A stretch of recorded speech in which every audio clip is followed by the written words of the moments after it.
আসসালামু আলাইকুম। আমি আজকে আপনাদের সাথে শেয়ার করব খুবই জনপ্রিয় একটি ডেজার্ট, যা আমরা বিয়েবাড়িতে অথবা যেই কোনো অনুষ্ঠানেই আমরা এই জর্দা পোলাওটা খেয়ে থাকি। আজকে আমি এই রেসিপিটাই শেয়ার করব, একদম পারফেক্ট এবং ঝরঝরে। তার জন্য আমি নিয়ে নিলাম প্রথমে 1 কাপ বাসমতি চাউল। চাউলটাকে আমি ভালো করে পানি দিয়ে কষলিয়ে ধুয়ে 20 মিনিটের জন্য পানি দিয়ে রেখে দেব। 20 মিনিট পর আমি যেই পাত্রে রান্না করব পরিমাণ মতো পানি দিয়ে দেব।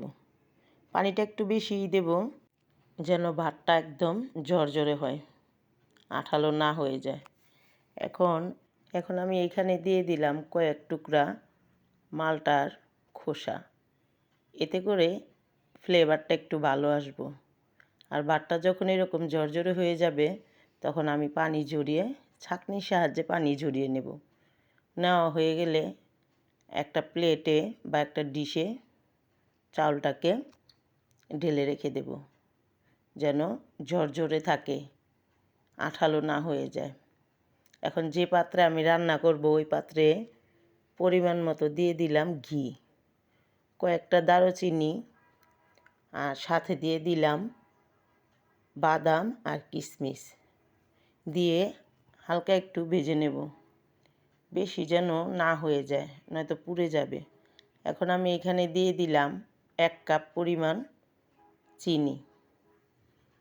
এখন এইখানে আমি অ্যাড করলাম 1 কাপ পরিমাণ পানি দিয়ে এটাকে একটু নেড়ে চেড়ে নেব। চিনিটা চাইলে আপনারা এখানে কম বেশি করেও নিতে পারেন। সবাই তো আর একরকম মিষ্টি খেতে পারে না, তো আপনারা চাইলে নিজের ইচ্ছে মতো করে নেবেন, বাড়িয়ে অথবা কমিয়ে। এখন আমি দিয়ে দেব রান্না করা ভাত। আগে থেকেই ভাতটা একদম ঝরঝরে ছিল। আমি ভাত দিয়ে বেশি নাড়াচাড়া করব না, ভাত ভেঙে যেতে পারে। এখন আমি দিয়ে দেব সামান্য পরিমাণে একটু লবণ, মিষ্টিটা ব্যালেন্স থাকার জন্য। আর আমি দমে বসিয়ে দিলাম। এরকম যখন নিচ থেকে একদম শুকিয়ে আসবে, তখন আমি এইখানে অ্যাড করে দেব ফুড কালার। এটা যার যার ইচ্ছে মতো দিয়ে নিতে পারেন। কেউ 1 কালারও দিতে পারেন, কেউ 2-3 রকমেরও কালার ব্যবহার করতে পারেন। এখানে আমি 3 রকমের কালার অ্যাড করছি। আপনারা বাজার থেকে কেনার সময় অবশ্যই ভালো ব্র্যান্ডের ফুড কালার ব্যবহার করবেন।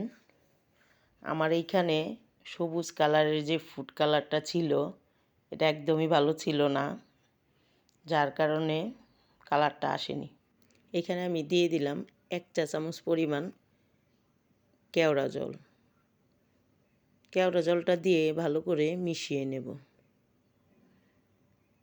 আসলে জর্দা পোলাও রান্না করতে তেমন কিছু লাগে না, আপনারা চাইলে এইখান থেকে অনেক কিছুই স্কিপ করতে পারেন। আমি এখানে বাসমতি চাল ব্যবহার করছি, আপনারা পোলাওর চাল দিয়েও তৈরি করে নিতে পারবেন। এখন আমি একটা ডিশে সাজিয়ে নেব। এখানে আমি কিছু বেবি সুইট, কাজু বাদাম, কাঠবাদাম, পেস্তা বাদাম দিয়ে সাজিয়ে পরিবেশন করব। একদম ঘ্রাণে স্বাদে অতুলনীয় পারফেক্ট জর্দা পোলাও। যদি আমার রেসিপিটি ভালো লাগে, চ্যানেলটি সাবস্ক্রাইব করে পাশে থাকবেন। আর ঈদে আপনারা অবশ্যই ট্রাই করবেন।